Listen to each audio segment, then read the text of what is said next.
Okay, good morning students. तो जो हमारा लास्ट लेक्चर था उसमें हम लोगों ने IRMS का मैथमेटिकल इक्वेशन डिराइव किया था। और अगर आपको याद रहेगा IRMS जो है, तो मैंने आपको पहले ये बोला था कि हम लोगों ने एवरेज करंट का वैल्यू निकाला था। पूरे साइकिल के लिए एवरेज करंट का जो वैल्यू आता है दैट इज 0। हाफ साइकिल के लिए जो वैल्यू आता है that is 0.637 times I naught. Okay yes, मैं जो भी लास्ट लेक्चर में किया है उसका एक छोटा सा समरी यहां पे लिख देता हूं। मैं चाहता हूं बहुत अच्छे से आप लोगों ने ध्यान देना है। सी, ये हमारा AC करंट है, ठीक है। यस, मैं बोलूंगा ये जो है, ये मैंने आपको लास्ट लेक्चर में भी बताया था, ये पीक वैल्यू ऑफ करंट है जिसको हम लोग बोलते हैं I नॉट। जो नेगेटिव पीक वैल्यू है will call it as minus I naught. Okay, I average for one cycle या कंप्लीट साइकिल मैं बोलूंगा it comes to be 0। Okay yes, क्योंकि हम लोग बोलते हैं हर एक पॉजिटिव वैल्यू के लिए एक equal and opposite negative value second half of the cycle में प्रेजेंट है। तो उसके बाद फिर हम लोगों ने क्या किया, I average for half cycle निकाला। आई थिंक इसका कुछ वैल्यू आया था 0.637 टाइम्स I नॉट। यस, तो लेकिन हम लोग बोलते हैं कि I एवरेज जो है उससे भी कोई एक बेटर पैरामीटर हम लोगों को निकालना पड़ेगा, क्योंकि हाफ साइकिल के लिए कुछ डिफाइन करना वो इंप्रॉपर होगा। इसलिए हम लोगों ने क्या डिफाइन किया, first of all we defined I square average, जिसको हम लोग बोलते हैं mean square. I square average के बाद what we defined is IRMS, which is nothing but square root of I square average. I square average इन्हें क्या है, तो अगर मैं यहां पे कुछ पॉइंट्स ले लेता हूं, I1 I2 I3 so on till IN, तो मैं बोलूंगा जो RMS वैल्यू रहेगा I square average, this is the RMS value. That RMS value is equal to what, I1 square plus I2 square plus dot dot dot IN square upon N। याद है आप लोगों को? और हम लोग बोलते हैं अगर इसका ही मैंने रूट ले लिया, ये पूरा RHS का रूट ले लिया, तो मुझे क्या मिलेगा, IRMS वैल्यू मिलेगा। एनीवे, उतना डिटेल में नहीं जाते हैं। IRMS का जो वैल्यू मिला था हमें, that came to be I0 upon root 2 which is nothing but 0.707 times I naught. Yes, तो आज का जो हम लोग लेक्चर स्टार्ट करेंगे ना, वो ये इक्वेशन से स्टार्ट करेंगे कि ये इक्वेशन का एक्चुअल सिग्निफिकेंस क्या है, प्रैक्टिकली इसका मतलब क्या है, ठीक है। तो पहली बात मैं आपको ये बता देता हूं, IRMS या फिर अगर मैं बोलता हूं I स्क्वायर, क्योंकि IRMS निकालने के लिए आपको इंडिविजुअल करंट के स्क्वायर निकालने पड़ेंगे, इंडिविजुअल पॉइंट के। I स्क्वायर जो है ना, ये हम लोगों ने लोअर स्कूल में सीखा था या लोअर क्लासेस में सीखा था, कि joules law of heating effect में I स्क्वायर का टर्म आता है।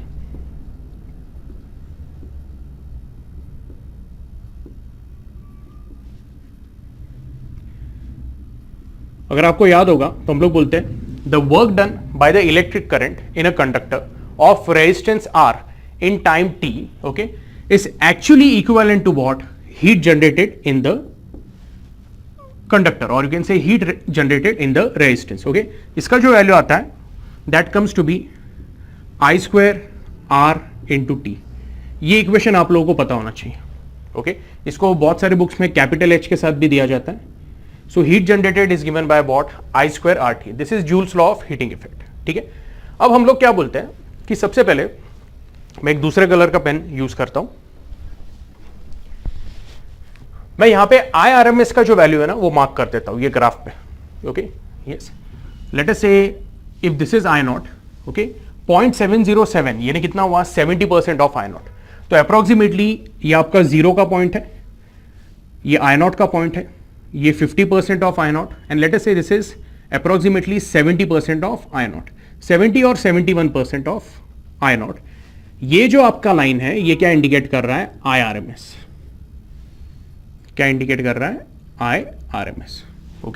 तो ऐसे केस में अगर मैं बोलता हूं, यहां पे ऊपर लिख देता हूं कि लेट अस से इफ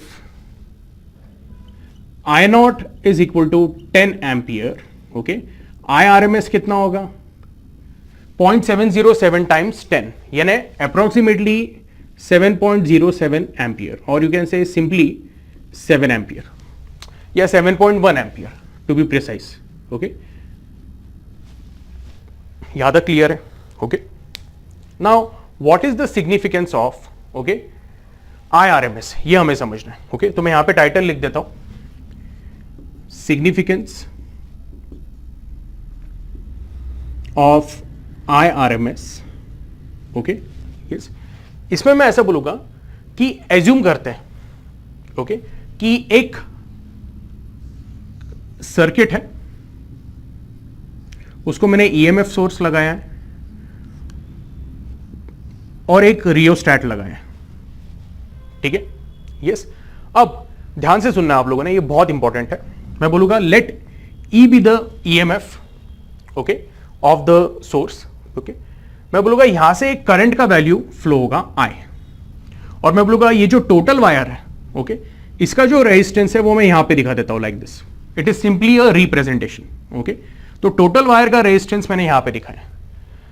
अब मैं बोल रहा हूं ओके कि ये जो हमारा AC जो करंट है ना, इसका मुझे फ्रीक्वेंसी पता है. ओके, लेट अस से मैं बोलता हूं इसका जो फ्रीक्वेंसी AC का फ्रीक्वेंसी ने क्या, तो एक सेकेंड में कितने बार वो फ्लक्चुएट हो रहा है. ओके, मैं बोलता हूं let us say the frequency F is equal to 5 hertz. Frequency को मैंने बोल दिया 5 हर्ट्ज. ओके, यस, या फिर मैं बोल देता हूं और सिंपल अगर मैं बोलूं late us say the frequency is 2 hertz, यानी जो AC करंट आपका फॉर्म हो रहा है ओके यस, एक सेकेंड में उसके 2 साइकिल हो रहे हैं. ओके, यानी इसके लिए जो टोटल टाइम लगा है T okay that is equal to what I am saying okay 1 second. 1 second में मैंने यहां पे 2 साइकिल दिखाए, तो जो एक साइकिल को टाइम लगेगा वो कितना रहेगा. ओके, एक सेकेंड में हम लोग बोल रहे हैं कि 2 साइकिल है, एक सेकेंड में 2 साइकिल है, तो एक साइकिल को कितना टाइम लगेगा. सिंपल है, हम लोग बोलेंगे it will be equal to 0.5 second and that is nothing but equal to time period. ये आपको आ रहा है समझ में?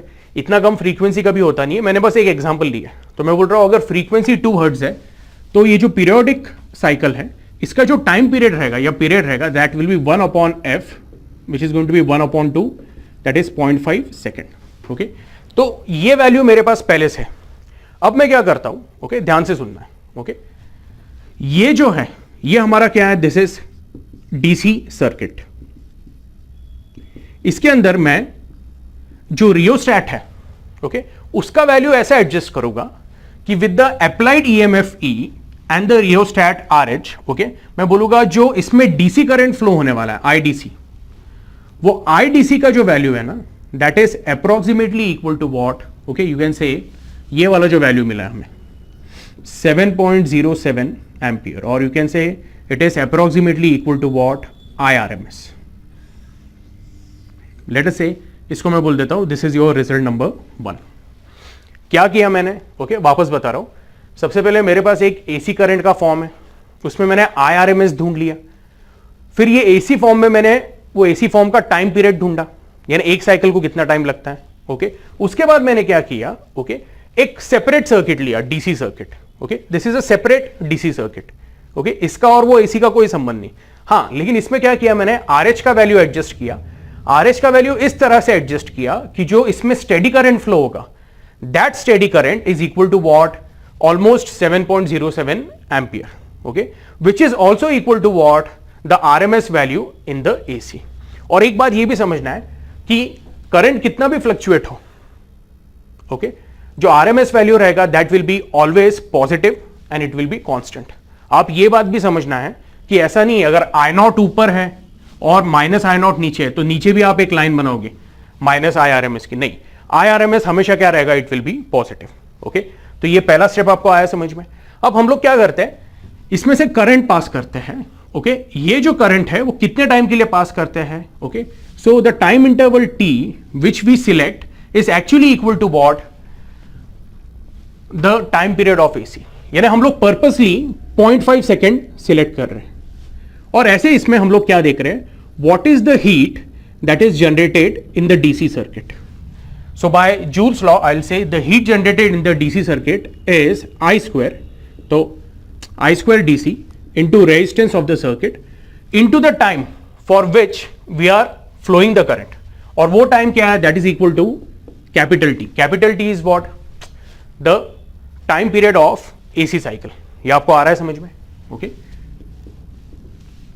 वापस मैं बोल रहा हूं, इन दोनों का कोई संबंध नहीं है, ये AC फॉर्म और इसका कोई संबंध नहीं है। सिर्फ मैंने क्या किया हुआ है कि जो इसमें DC फ्लो होने वाला है, मैंने ये इंश्योर किया that is equal to the RMS value of AC। और दूसरा मैंने क्या इंश्योर किया, जितने टाइम के लिए हम लोग को DC करंट फ्लो कर रहे हैं, ओके, उसका वैल्यू क्या है? That is equal to okay the time period of AC। बस मैंने वैल्यूज AC में के सिलेक्ट किए हैं, बाकी ये दो एक्सक्लूसिव है। ये आ रहा है समझ में? ठीक है। अब हम लोग क्या करते हैं, लेट अस से ये जो रिजल्ट है इसको मैं बोल देता हूं this is your result number second. Okay yes, I square DC को चाहिए तो मैं ऐसे लिख देता हूं, the heat generated in DC is equal to I square DC. What is I square? I DC, it is I RMS. So I'll write this is I square RMS into R into T. जो I DC है उसका ही value I RMS भी है, तो हम लोग वो substitute कर सकते हैं। Let us say this is your equation number 2. Okay, now before going ahead, एक बात मैं बता देता हूँ कि ये जो R मैंने यहाँ पे दिखाया ना, that is the total resistance of the circuit.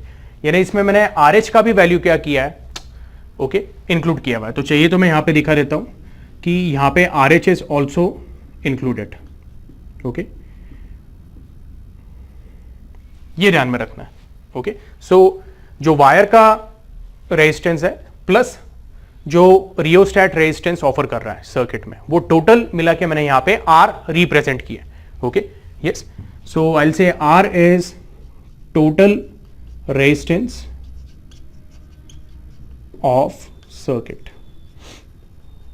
Okay, anyway, now what I am saying is कि अब क्या कर रहा हूं मैं, सेम सर्किट यूज कर रहा हूं। ओके, यानी सेम वायर है, लेट अस से टोटल रेजिस्टेंस R दिखा दिया मैंने, यानी रियोस्टैट भी इंक्लूड कर दिया उसमें। ओके यस, और DC के जगह पे मैं यहां पे एक AC सप्लाई यूज कर रहा हूं। ओके, अब AC सप्लाई कौन सा वाला यूज करने वाले हम लोग? सेम जो मैंने यहां पे डिस्कस किया था। ओके यस, चाहिए तो वापस जस्ट टू शो कि यहां पे रियोस्टैट प्रेजेंट है, मैं ये रिप्रेजेंट कर लेता हूं, but again I am repeating this is the total resistance, okay, including the value of RH। Okay, I hope this is clear. अब हम लोग क्या बोल रहे हैं, ओके, कि अगर यहां पे AC है तो AC के अंदर क्या होता है, हम लोग बोलते हैं value of the current continuously what fluctuates. Okay yes, तो ऐसे इसमें मैं बोलूंगा let I be represented as I0 sine of omega T. ये आपको ध्यान में रखना है। ओके, ऐसे केस में मैं बोलूंगा यस द इंस्टेंटेनियस हीट यानी at a given time interval if I is the value of the current, और मैं बोलता हूं if I flows for small time interval dt। मैं बोलूंगा छोटे टाइम इंटरवल dt के लिए हम लोग एज्यूम कर सकते हैं I का वैल्यू ज्यादा चेंज नहीं हुआ, यानी मैं बोलूंगा for fraction of the second. Okay, late us से I flows for dt, okay, without changing much. Okay, मैं बोलूंगा यहां पे जो हीट जनरेट होगी dH that will be given by what, okay, so I square R into dt। ये आपको आ रहा है समझ में? DH is I square R into dt। Okay, मैं ये साइड का जो स्पेस है ना उसको मैं अभी क्या करता हूं, क्लियर कर देता हूं। ओके, तो मैंने ये साइड का स्पेस अभी क्लियर कर दिया। तो हम लोग क्या बोल रहे हैं कि when the I flows for small time interval dt, DH is equal to what, it is I square R into dt। Okay yes, अच्छा एक और बात है, मैं बोलूंगा कि यहाँ पे जो फ्रीक्वेंसी है वो f है, तो जो एंगुलर फ्रीक्वेंसी रहेगा पीरियोडिक साइकिल का that is going to be 2πf, बराबर है। ओके, एंड वी से जो थीटा है, theta that is equal to what, omega into t. Theta represents the phase of AC। Okay, phase क्या represent करता है कि कितने साइकिल कंप्लीट हुए। फॉर एग्जांपल अगर मैं बोलता हूं कि जो फेज है थीटा या फिर जो ओमेगा टी का वैल्यू है, if it is equal to 4π, 4π का मतलब क्या है, इसके 2 साइकिल कंप्लीट हो गए। Okay yes, so theta is equal to omega into T. Okay, can I say differentiating with respect to time, theta by dt will be equal to what? Omega.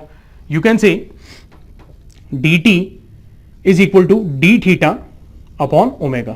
Yes, let us say इसको मैं result 3 बोल देता हूं.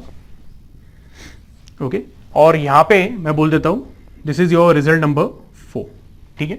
Yes, अब ऐसे case में मैं बोलूंगा कि अगर हमारे पास dh का वैल्यू है, dh का वैल्यू क्या है? It is I square R into small time interval dt. Okay, so I will write dh is equal to I square r, okay, into dt. Therefore dh is nothing but equal to I square r. dt के जगह पे डाल देता हूं मैं d theta upon omega. ठीक है, ये ना आप ऐसे बोल सकते हो, ये जो dh है that is heat generated for a small phase d theta या for small change in phase d theta. ये आ रहा है समझ में? तो मैं बोलूंगा heat generated in one cycle of AC, उसको हम लोग बोलेंगे HAC. Okay, for one cycle. Now heat generated for one cycle, तो वो हम लोग कैसे करेंगे? एकदम सिंपल है, integration of DH. Okay, yes, यहां पे वेरिएबल कौन सा है? d थीटा है, तो लिमिट्स भी हम लोग वही वेरिएबल के हिसाब से लगाएंगे. मैं बोलूंगा कि यहां पे जो वेरिएबल है, ओके, d थीटा, तो एक साइकिल के लिए जो लिमिट होता है, ओके, मैं बोलूंगा लोअर लिमिट होता है 0, और एक साइकिल जब कंप्लीट होती है तो थीटा का वैल्यू क्या हो जाता है? इट बिकम्स 2 पाई, यानी फेज क्या हो जाता है? It becomes 2 pi. ओके, तो मैंने यहां पे लिमिट्स लगा दिया है 0 to 2 pi. This is going to be integration of 0 to 2 pi. Okay, yes, यहां पे हमारा आई का जो इक्वेशन है, okay, yes, we know that I is AC, तो यहां पे मैं लिख देता हूं current I will be represented as I0 sine of omega t. Okay, तो ये आपका बन जाता है, this is going to be I square dh. I square जो है तो उसको मैं ऐसे डाल देता हूं I naught square, okay, sine square omega t. Okay, सही है, into R into d theta upon omega. अब यहां से क्या कॉमन आएगा वो देखेंगे. ओके, सो विल से जो आई नॉट स्क्वायर है वो कांस्टेंट है, आर का वैल्यू कांस्टेंट है और ओमेगा का वैल्यू कांस्टेंट है. ओके, तो मैं I square I naught square into R upon omega को बाहर ले लेता हूं, और ये है आपका sine square omega t. Sine square omega t यानी क्या हो गया? This is sine square theta and this is d theta. Okay, और ये हम लोगों ने कल ही सॉल्व किया था. ओके, यस, तो कल जब हम लोगों ने सॉल्व किया था, ठीक है, यहां पे वापस कर देता हूं मैं solve. Okay, sine square theta को क्या लिखेंगे हम लोग? Okay, so I write it as 1 minus cos 2 theta upon 2 into d theta. ये आ रहा है समझ में? इसमें भी ये जो 2 है वो हम लोग बाहर ले लेंगे, तो आपको क्या मिलेगा? This going to be I naught square R upon 2 omega.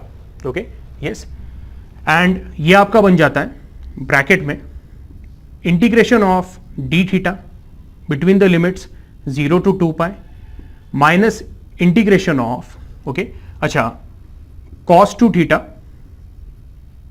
D theta. Okay, yes, अब ये हम लोगों ने कल भी सॉल्व किया था और आप लोगों को ये समझ में आया था कि ये जो इंटीग्रेशन ऑफ cos 2 थीटा है वो बन जाता है आपका sin 2 theta upon 2. Okay, yes, between the limits 0 to 2 पाई. मैं ये साइड का जो पार्ट है उसको थोड़ा इरेज कर देता हूं. Okay, this part, I hope आप लोगों ने कॉपी किया हुआ है. ये वाला रिजल्ट इरेज नहीं कर रहा हूं मैं. ओके, ये हमें लगने वाला है. So this is going to be heat generated in AC cycle, that is going to be I naught square into R 2 omega. Okay, ये जो आपका रहेगा it will come as bracket theta, okay, between the limits 0 to 2 pi minus this is going to be sine 2 theta upon 2 between the limits 0 and 2 pi. और ये कल के lecture में भी मैंने डिस्कस किया था. Constant term as it is रहेगा. ओके, थीटा, तो ये क्या हो जाएगा? This is going to be 2 pi minus 0, that is going to be 2 pi. ये जो लिमिट सब्स्टिट्यूट करेगा आपको मिलेगा 2 pi minus 0 minus this entire term, ये मैंने लास्ट लेक्चर में डिस्कस किया हुआ है, आप इसमें सब्स्टिट्यूट करके देखो, ये हो जाएगा sine 4 pi minus sine 0 upon 2, sine 4 pi is 0, sine 0 is also 0, so 0 minus 0 upon 2 will be a 0. Okay, yes.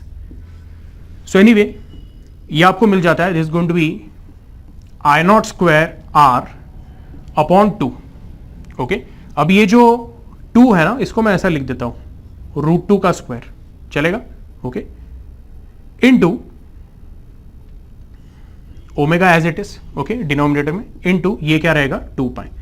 अब यहां पे एक स्टेप है, मैं बोलूंगा कि 2 pi upon omega that is nothing but equal to the time period for AC. तो ये हो जाएगा आपका आई नॉट अपॉन रूट 2 का स्क्वायर बराबर है into R into T. Okay, I naught upon root 2 ये क्या है, that is I R M S. तो ये हो गया आई आर एम एस का square into R into T.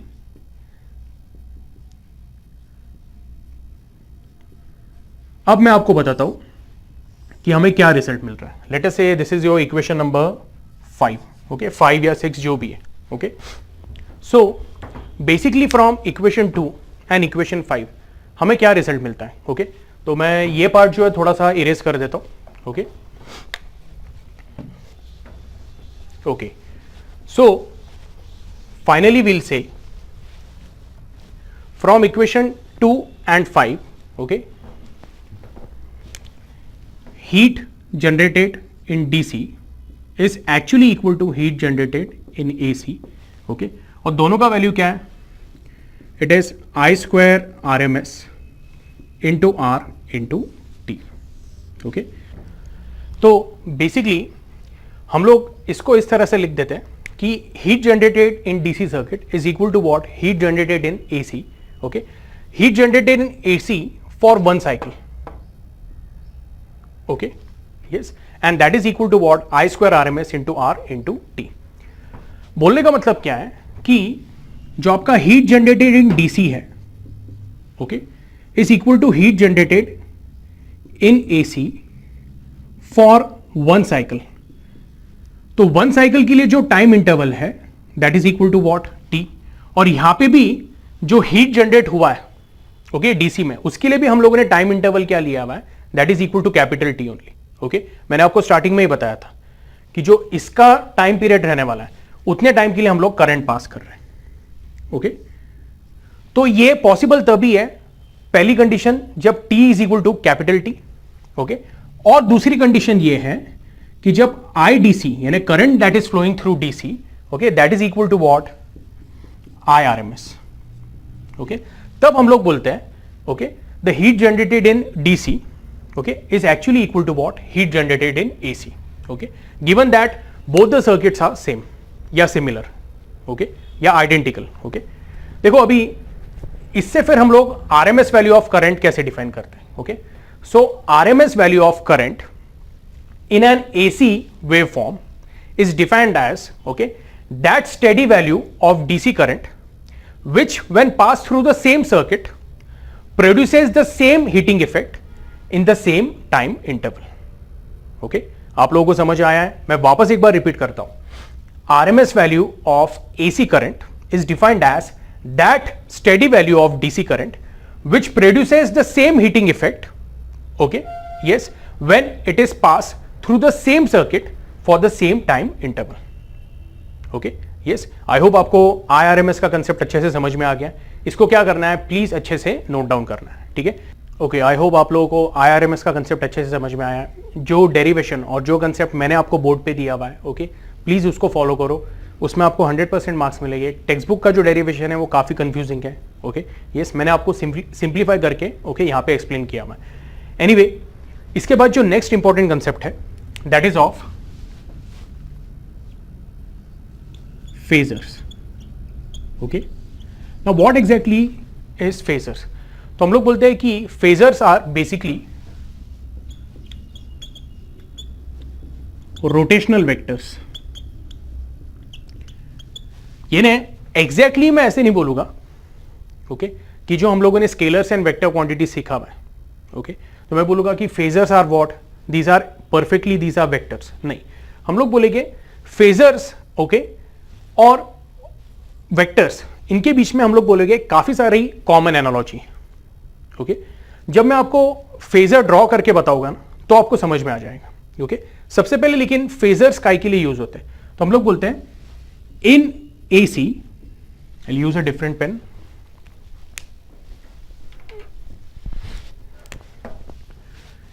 In AC, phasors are used to represent physical quantities which are represented as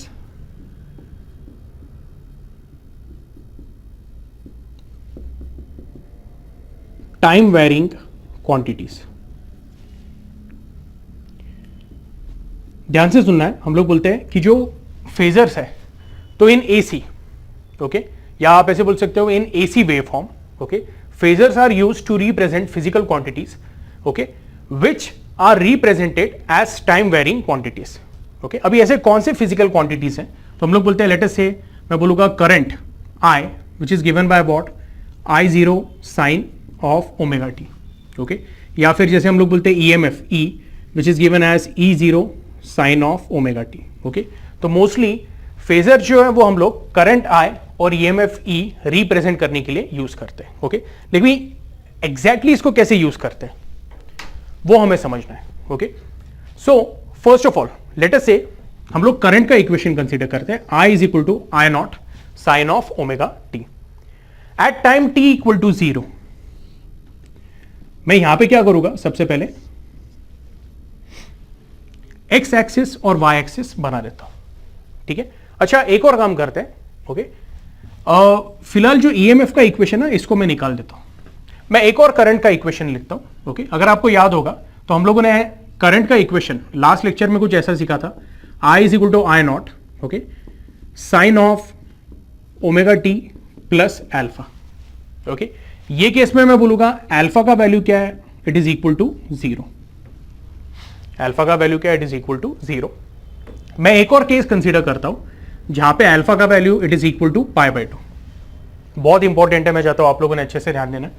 तो अगर मैं π/2 सब्स्टिट्यूट करता हूं तो आपको क्या मिलेगा, I is equal to I naught, okay, sine of omega t plus π/2, and sine of omega t plus π/2 is nothing but equal to cos of omega T. तो मेरे पास करंट के दो अलग अलग इक्वेशंस हैं, ओके। तो मैं दो डायग्राम बना लेता हूं, बहुत ही सिंपल है। अब what exactly phasors are, okay, phasors are rotational vectors. अब हम लोग बोलते हैं वेक्टर्स के लिए सबसे इंपॉर्टेंट क्या होता है, उसका डायरेक्शन और उसका magnitude, okay. Length of the vector, okay, indicates what, its magnitude, okay. और जो एंगल वो हॉरिजॉन्टल के साथ हम लोग कंसीडर करते हैं, okay, that gives its direction. तो हम लोग यहां पे बोलेंगे कि पहले वाले केस में, okay, the phase of the current equation, okay, for given time interval t is equal to what, omega T, okay. यानी मैं ऐसा बोलूंगा for a small time interval t, theta का वैल्यू क्या हो जाएगा, it is going to be omega into t. तो with respect to हम लोग बोलेंगे x axis, late us say this is y axis, मैं एक लाइन बनाऊंगा, okay, at an angle which is equal to omega into T, okay, at an angle theta. यहां तक clear है, ओके। और हम लोग क्या करेंगे, एक स्केल कंसीडर करेंगे। स्केल यानी क्या है, तो लेट अस से मैं बोलूंगा let 1 centimetre be equal to 1 ampere, okay. तो मैं बोलता हूं अगर I naught, okay, if it is 5 ampere, तो हम लोग क्या करेंगे, पॉइंट ऑफ ओरिजिन से, ओके, 5 सेंटीमीटर पे एक पॉइंट मार्क करेंगे, बाकी की पूरी लाइन क्या करेंगे, हम लोग इरेज कर देंगे। क्यों, तो मुझे 5 एम्पियर का करंट बताना है। मैं बोल रहा हूं 1 centimetre is equal to what, it is 1 ampere, okay. तो इस तरह से मेरा पूरा फेजर मुझे मिल जाता है, ओके। अब ये आपको आया समझ में। तो मैं बोलूंगा ये जो लेंथ है that is equal to what, that is equal to I naught, okay yes, तो हम लोग बोलते हैं बेसिकली फेजर इज व्हाट, तो ये जो हम लोगों ने वेक्टर बनाया है I naught, that is nothing but that is the phasor. Okay, अब आप बोलोगे सर ये केस में हम लोग आई नॉट कैसे बनाएंगे? ओके, बहुत सिंपल है। अगेन भले यहां पे कोसाइन है लेकिन हम लोग बोल रहे हैं with time interval t, okay, theta का वैल्यू क्या हो रहा है? It is equal to omega into T.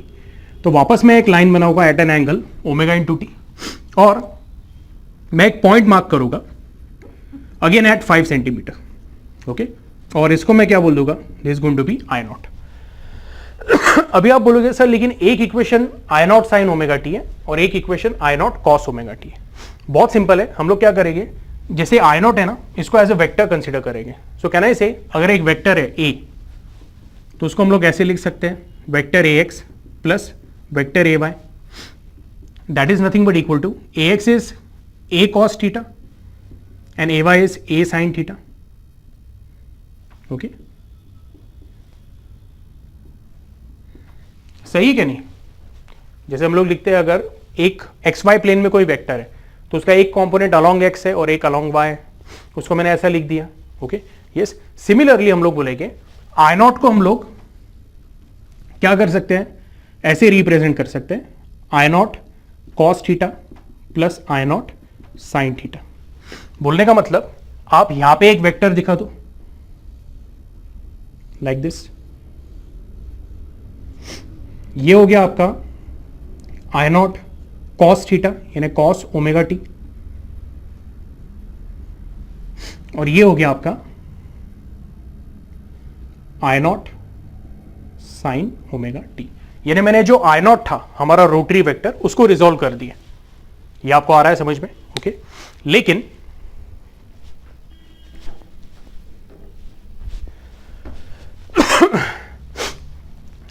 हम लोग क्या बोल रहे हैं कि ये वाला जो कंडीशन है इसमें मुझे क्या चाहिए, आई naught sine omega T.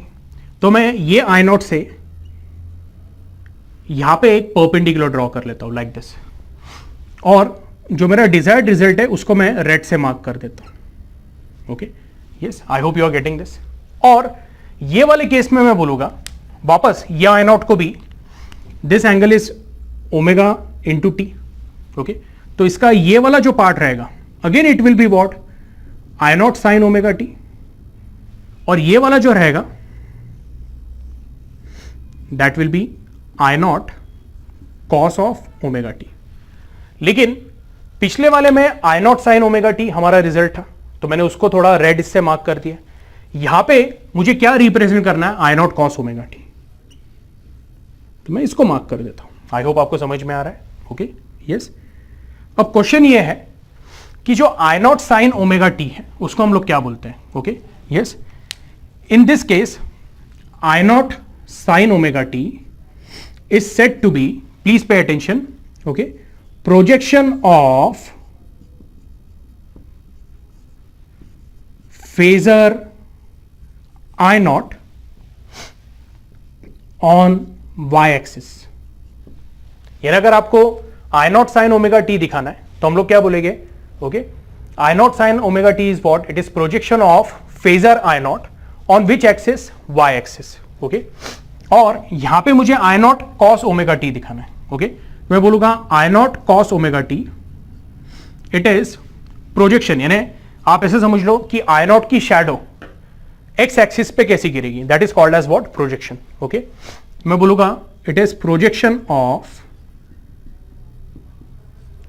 Phasor I naught on x axis.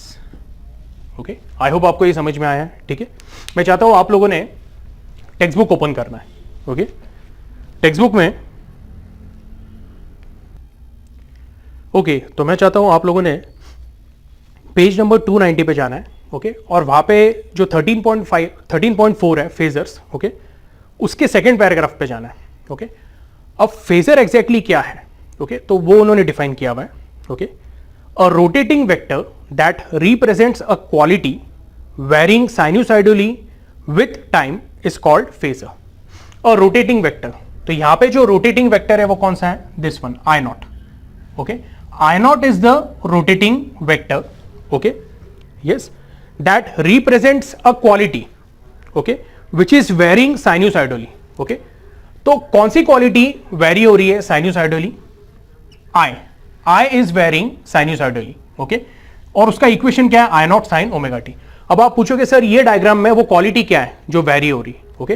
मैं बोलूंगा that quality is this one, I naught sine of omega T.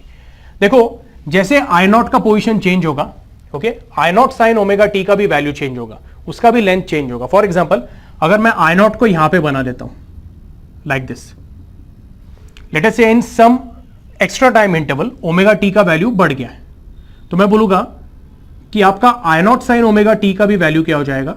बढ़ जाएगा, ओके। आई होप आपको समझ में आया है, ओके। मैं वापस ये डेफिनेशन रिपीट कर रहा हूं, a rotating vector that represents a quality, this rotating vector, okay, yes, that represents a quality. कौन सी क्वालिटी? तो जिसको हम लोग बोलते हैं projection of phasor on either y axis और ऑन एक्स एक्सिस, डिपेंडिंग उसका इक्वेशन कैसा है, okay. That represents a quality which varies sinusoidally with time is called as phasor, okay. तो मैं बोलूंगा ये डायग्राम में ये हमारा रोटेटिंग वेक्टर है, this one is the rotating vector, okay. So ये क्या हुआ हमारा? ये हुआ हमारा फेजर। और कौन सी क्वालिटी वेरी हो रही है? तो मैं बोलूंगा this is the quality. Quality की जगह पे आप पैरामीटर शब्द भी यूज कर सकते हो। यहां पे कौन सा पैरामीटर वेरी हो रहा है? मैं बोलूंगा I naught cos of omega T, okay. हाँ, ये बात ध्यान में रखना है, magnitude of I naught throughout क्या रहेगा? कांस्टेंट रहेगा, okay, and that is called as what? Phasor. अब जब हम लोग इसको एक्चुअली यूज करेंगे in inductive circuit and capacitive circuit, आपको ये और अच्छे से समझ में आएगा, ठीक है। एनीवे, प्लीज आपने क्या करना है, इसको नोट कर लेना, ओके। अभी मैंने ये साइड तो इरेज कर दिया पूरा, ओके। फेजर्स में हम लोग सिर्फ, जैसे हम लोगों ने लास्ट टाइम सिर्फ करंट के दो अलग अलग इक्वेशन देखे थे, फेजर्स में हम लोग, ओके, दो अलग अलग क्वांटिटीज भी एक साथ रिप्रेजेंट कर सकते हैं। फॉर एग्जांपल लेट अस से the EMF equation E is given by E0 sin of omega t, okay। और मैं बोल रहा हूं कि जो करंट इक्वेशन है that is given by I is equal to I naught sin of omega t plus alpha। ऐसे case में मैं बोलूंगा कि हमारा जो पहला वाला फेजर है वो EMF वाला फेजर दिखा देते हैं हम लोग। लेट अस से उसको मैंने इस तरह से दिखा दिया E not, okay, and this is omega T, okay. अब आप पूछोगे sir E0 sine omega T कहां पे आएगा? मैं बोलूंगा angle with the x axis is omega T, तो इसका E0 sine omega t will be projection on y axis. ये रूल ध्यान में रखो। ये हुआ आपका क्या? E0 sine omega T. ये समझा आपको? ठीक है। अब ये डायग्राम में मुझे क्या करना है? ओके, आई को रिप्रेजेंट करना है। Okay, what I will do is I use a different colour. Okay, I draw करने के लिए सबसे पहले मैं एक लाइन ड्रॉ करता हूं जिसका एंगल जो है that is omega t plus alpha. और कंपलसरी नहीं है कि जो ई नॉट का वैल्यू रहेगा या ई नॉट का जो मैग्नीट्यूड है वही आई नॉट का मैग्नीट्यूड है। आई नॉट का मैग्नीट्यूड कम भी हो सकता है, ज्यादा भी हो सकता है न्यूमेरिकली। तो मैं बोलूंगा कि यहां पे जो लेंथ ऑफ वेक्टर है, ओके, मैं ऐसा बोलूंगा numerically E naught is greater than what I not. तो अभी जो आई नॉट का लेंथ आएगा यानी जो आई नॉट फेजर बनाऊंगा मैं, ओके, कैसे बनाऊंगा? तो सबसे पहले मैं एक लाइन ड्रॉ कर लेता हूं। This line it is at an angle omega t plus alpha. Okay, अब हम लोग क्या करेंगे? आई नॉट के मैग्नीट्यूड का, okay, I draw vector, let us say उसका मैग्नीट्यूड काफी छोटा है। तो ये क्या हो गया? ये हो गया हमारा आई नॉट। ओके, और आई नॉट का जो प्रोजेक्शन रहेगा that will B this. Okay, तो ये जो प्रोजेक्शन है इसको मैं यहां पे लिख देता हूं। This is E naught sine of omega T, और ये जो प्रोजेक्शन है that is I naught sine of omega t plus alpha. दोनों के प्रोजेक्शन मैंने कहां पे लिए? मैंने लिए on y axis. Okay, yes, यहां पे थोड़ा फॉन्ट साइज छोटा हो गया लेकिन मैं पढ़ के बता देता हूं। इसका जो प्रोजेक्शन है जो ब्लैक एरो से मैं दिखा रहा हूं, दिस वन, जीरो से लेके ये वाला एरो तक, that is E naught sine omega T, और आई नॉट का जो प्रोजेक्शन है that is I naught sine of omega t plus alpha. Okay, अब क्वेश्चन ये है कि मैं बोलूंगा कि अगर ये जो दोनों लाइन है, ये दोनों लाइन के बीच में का अगर मैं एंगल बनाता हूं ना, तो ये एंगल ओमेगा टी है और ये total angle omega t plus alpha है, तो दोनों का जो डिफरेंस रहेगा that will be what, alpha. Okay, तो मैं बोलूंगा this angular difference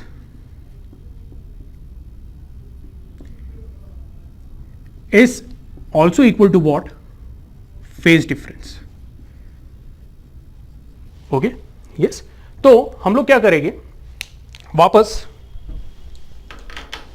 I want you people to open your textbook और जो हमारा फेजर है उसके फर्स्ट पैराग्राफ में जाएंगे। Okay, yes. So what we are saying is the study of AC circuits is much simplified if we represent alternating current and alternating EMF as rotating vectors with angle between them equal to the phase difference between current and EMF। तो हम लोग बोलते हैं इसका phase omega t है और इसका omega t plus alpha है, तो फेज डिफरेंस हम लोग क्या बोल रहे हैं, that is equal to alpha. So angle between these two vectors, okay, यानी आई नॉट, वेक्टर्स बोलने से अच्छा मैं बोलूंगा angle between these two phasor, phasor of current and phasor of EMF, दोनों के बीच में जो एंगल रहेगा या एंगुलर डिफरेंस रहेगा that will be what, alpha, and that is representing what, phase difference. Okay, तो हम लोग बोलते हैं यूजिंग फेजर्स आप सिंगल क्वांटिटी भी रिप्रेजेंट कर सकते हो ग्राफ पे, या टू और मोर क्वांटिटीज भी रिप्रेजेंट कर सकते हो, जैसे यहां पे मैंने okay EMF and current represent किया हुआ है। ठीक है, और मैं आपको एक और बात बताता हूं, जैसे ही हम लोग नेक्स्ट टॉपिक पे जाएंगे, ओके, नेक्स्ट टॉपिक जो है हमारा that is different types of AC circuits. Okay, उसमें आपको एग्जैक्टली फेजर्स का क्या यूज है वो एकदम क्लियरली समझ में आ जाएगा। ठीक है, ओके, अभी जो फेजर्स का कंसेप्ट है, ठीक है, तो वो हम लोग अप्लाई करने वाले हैं in different types of AC circuits. Okay, different types of AC circuits है ना क्या, तो हम लोग बोलते हैं एसी सर्किट्स में तीन कंपोनेंट होते हैं। Okay, resistance, inductance and capacitance. अब जो हम लोग पहला टाइप का एसी सर्किट देखने वाले हैं, तो हम लोग बोलेंगे उसका टाइटल है AC applied to pure resistive circuit.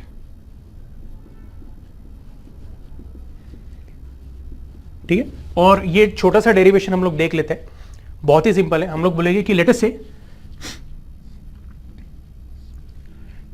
Overall circuit of overall resistance of the circuit जो है उसको मैं आर बोल देता हूं, उसको मैं एक डीसी सोर्स अप्लाई कर रहा हूं। ओके, लेट अस से जिसका ईएमएफ ई है, और मैं बोल रहा हूं ये जो ईएमएफ ऑफ द सेल है ना, ओके, यस, उसका इक्वेशन कुछ इस तरह से आ जाता है, E is equal to what, I into bracket capital R plus small r, where small r is what, it is internal resistance.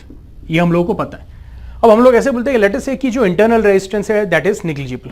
Okay, so if r is negligible, हम लोग बोलते हैं EMF is equal to what, I into r. ठीक है, similarly अगर मैं बोलता हूं कि सेम सर्किट को ओवरऑल ये जो सर्किट है इसका रेजिस्टेंस आर है, इसको अगर मैं एक एसी अप्लाई करता हूं, यानी ये सेल निकाल के मैंने यहां पे एक एसी सोर्स अप्लाई किया, अब मैं बोलूंगा कि इसका ईएमएफ क्या होगा, चेंज होगा। ओके, मैं बोलूंगा कैपिटल ई के जगह पे आ जाएगा स्मॉल ई। ओके, और मैं बोलूंगा द अप्लाइड ईएमएफ या the instantaneous value of the EMF is actually equal to the potential difference, okay, across the resistor।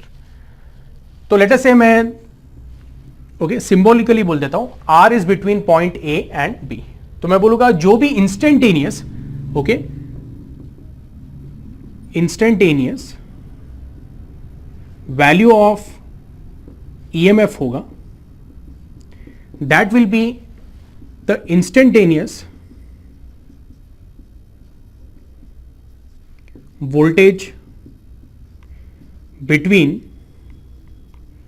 Point A and B.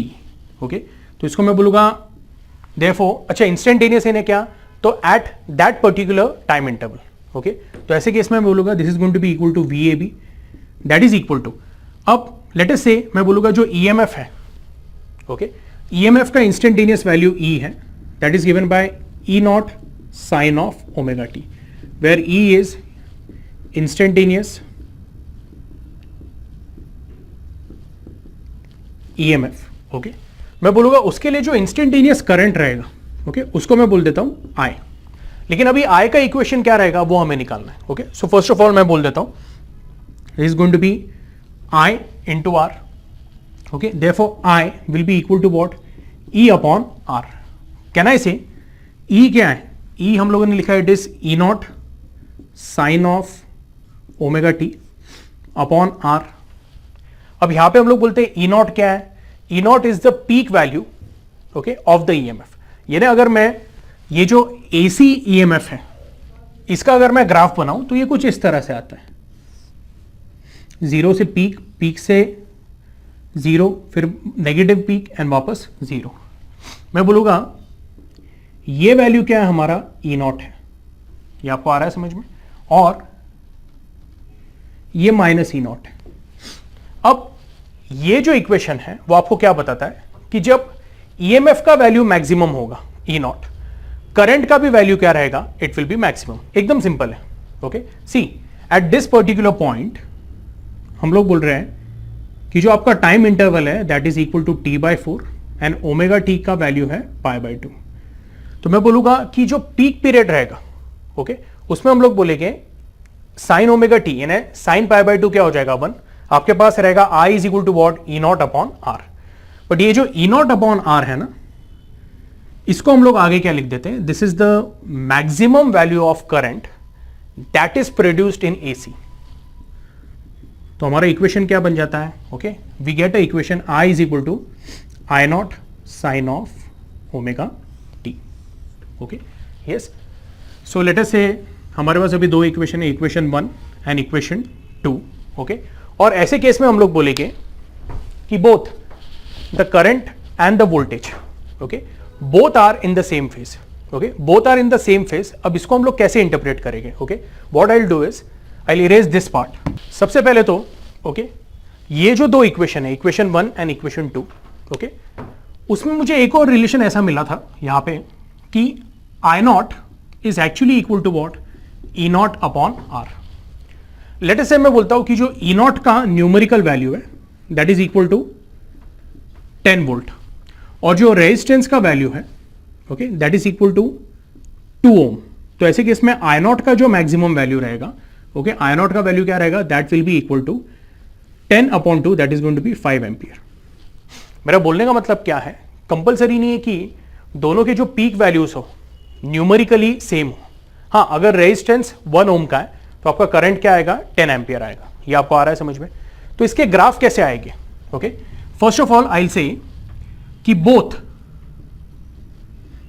Current and EMF have same phase. दोनों का phase क्या है, देखो तो इधर भी omega t है और इधर भी क्या है, ओमेगा टी है।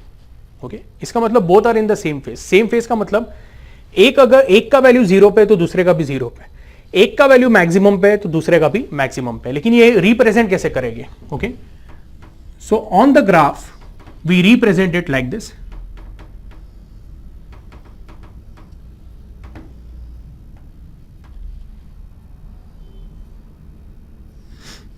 ओके, ये आपका ई नॉट का वैल्यू है, ये माइनस ई नॉट है। ओके, ये आपको आ रहा है समझ में। लेट अस से ई नॉट आपका 10 है। ओके, सेम ग्राफ के ऊपर मैं आई नॉट भी दिखा देता हूं। तो आई नॉट मुझे, अगर ये पॉइंट 10 का है तो मुझे आई नॉट का वैल्यू 5 का लेना पड़ेगा। ओके, तो आई नॉट का मैक्सिमम लिमिट्स क्या कर देता हूं मैं, मार्क कर देता हूं लाइक दिस, डॉटेड लाइन से मार्क किया हुआ। ये आपका प्लस आई नॉट है, ये माइनस आई नॉट है। ये आपको आ रहा है समझ में। लेकिन सिंस ई नॉट और आई नॉट हम लोग क्या बोल रहे हैं, दोनों के मैक्सिमम वैल्यू एक ही पॉइंट पे रीच हो गए, एक ही टाइम इंटरवल पे रीच हो गए। तो आई नॉट का जो ग्राफ है ना, ओके, चाहिए तो मैं ब्लू कलर से इसको बना लेता हूं। आई नॉट का ग्राफ आपका ऐसा आएगा, आई नॉट बोलूंगा या फिर आई का जो ग्राफ है, ओके, आई नॉट नहीं बोलना चाहिए, आई का ग्राफ आपका कुछ ऐसा आएगा like this. I hope this is clear. Okay.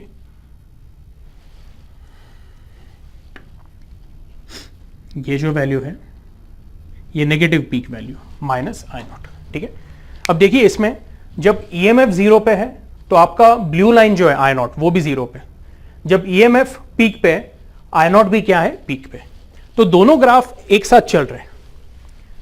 Okay yes, दोनों का स्टार्टिंग पॉइंट सेम है, दोनों जीरो पे वापस भी सेम पॉइंट पे आ रहे हैं, देखो जीरो के पॉइंट सेम है। ओके तो ऐसे केस में हम लोग बोलते हैं दोनों के बीच में फेज डिफरेंस क्या है, they are in the same phase, इसका मतलब phase difference alpha is equal to what, zero. अब ये कैसे बनाएंगे हम लोग, ठीक है यस, तो इसका हम लोग फेजर डायग्राम बना लेते हैं। What I will do is I will use this space. Okay yes, I hope आपको यहां पे समझेगा। This is Y axis and this is X axis. Okay सबसे पहले मैंने ईएमएफ का ये बना दिया, तो ये ई नॉट है आपका ऑलमोस्ट 10 सेंटीमीटर का। Okay at a particular time interval मैं बोल रहा हूं कि जो उसका फेज हो रहा है दैट इज ओमेगा टी, तो मैंने at an angle omega T ये लाइन बना दी है और ई नॉट को मार्क कर दिया है।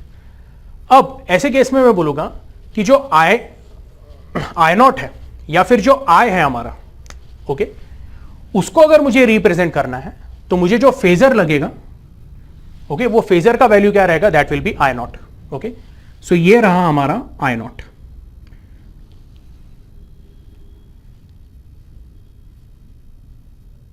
somewhat here, ओके ये कुछ इस तरह से आएगा। तो जो ब्लू वाला वेक्टर है या ब्लू वाला फेजर जो है उसका वैल्यू है आई नॉट, और जो ब्लैक वाला फेजर है उसका वैल्यू है ई नॉट, ठीक है। और अगर आप मुझे पूछोगे सर इसको रिप्रेजेंट कैसे करेंगे,